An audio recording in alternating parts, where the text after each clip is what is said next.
The Galactic Academy's combat training hall fell silent as Elsa walked through its massive doors.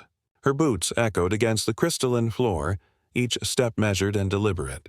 Around her, species from across 100 star systems whispered among themselves. The human had arrived. Leo stood at the edge of the training circle, arms crossed, watching his partner with a mixture of pride and concern. He knew what was coming. They all did. The Vraxian instructor, Cathal, gestured with his forearms toward the center of the arena. Today's lesson, Histron's later device crackled, is about appropriate force escalation. Combat ethics demand restraint, calculation, and I challenge the human. A voice cut through the instructor's words.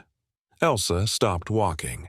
Her pale blue eyes shifted to the source, a Corion named Zexrock, standing nearly 8 feet tall, his chitinous armor gleaming under the training hall's artificial suns.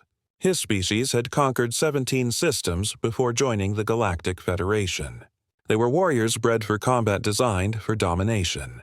Thal's mandibles clicked nervously. Zexrock, that is unnecessary. The human is still what? Weak. Zexrock stepped forward, his triple-jointed legs carrying him with predatory grace. We've all heard the stories. Humans claim to be apex predators from a death world. I say they're scavengers who got lucky with primitive weapons. Leo pushed off from the wall. Elsa, you don't have to. She raised a hand, silencing him without looking back. I accept. The training hall erupted in excited chatter. Students from every corner of the galaxy pressed closer to the combat ring. Some had tentacles, others had wings. A few existed partially in dimensions Leo's human eyes couldn't fully perceive, but they all understood what this meant. Zexrock had insulted Earth, and Elsa never let insults stand. Krythal reluctantly activated the combat field, a shimmering barrier that would contain the fight and monitor vital signs. Non-lethal force only, he announced, though his tone suggested he doubted anyone would listen. The field will separate you if either combatant reaches critical. Zexrock didn't wait for him to finish. The Corion exploded forward with frightening speed, his bladed forearms extending as he closed the distance in a heartbeat. It was a killing strike designed to eviscerate before an opponent could react.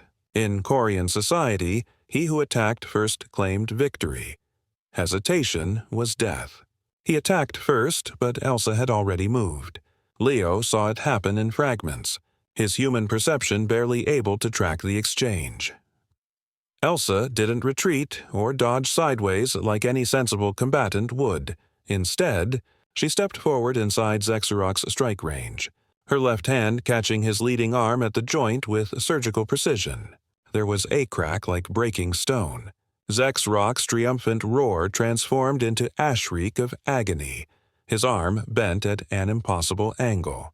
The katana's armor that had turned aside plasma blades now shattered like cheap ceramic.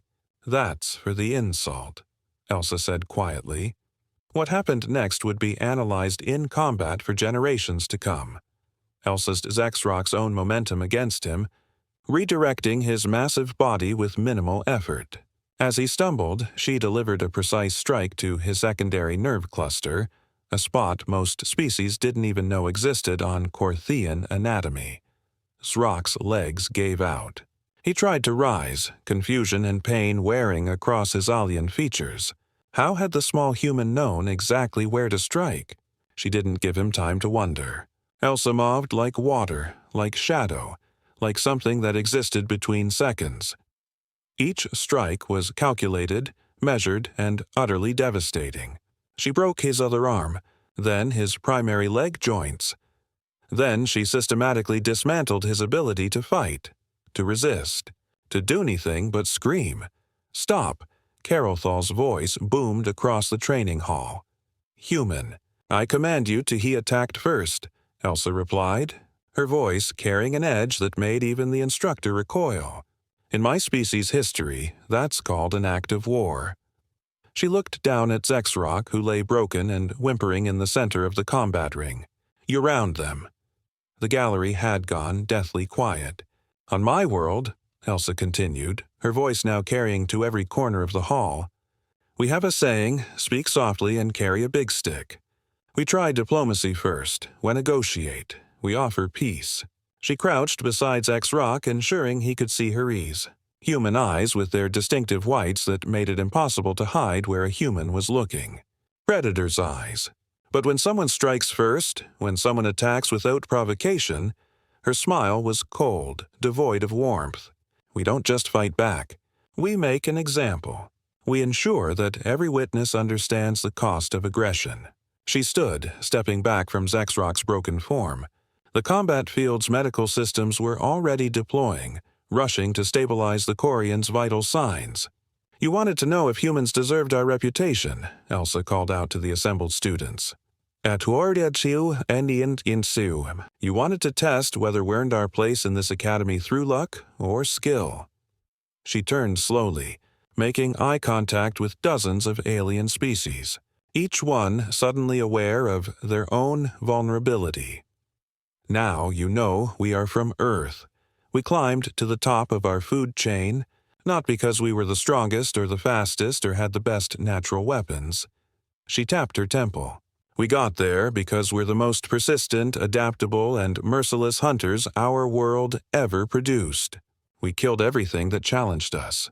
Not with honor, not with fair play. We killed them efficiently, completely, and without remorse. Leo finally moved, approaching his partner with measured steps. He handed her a towel. She wasn't even breathing hard.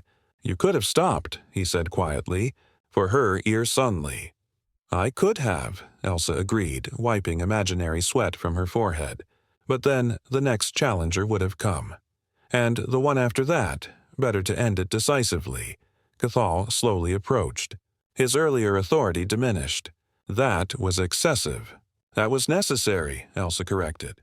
You brought humans into your Galactic Federation.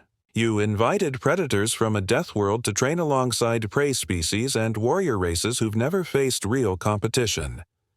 She gestured to Zexrock, who was being loaded onto a medical transport. He'll live, he'll heal, and he'll remember. She walked toward the exit, Leo falling into step beside her. Behind them, the training hall remained silent.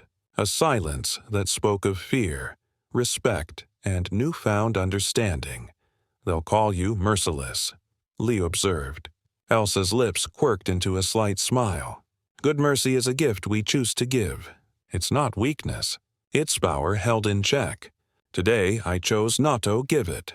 As the doors sealed behind them, the whispers began again. But this time they carried a different tone. The galaxy had learned an important lesson. Humans could be peaceful. Humans could be diplomatic. Humans could be generous allies. But when you attack first, when you mistake restraint for weakness, when you force a human to show their true nature, you discover why Earth's predators learned to fear the upright apes who conquered their world. You discover why humanity belongs in these stars, and you pray you never have to learn that lesson twice.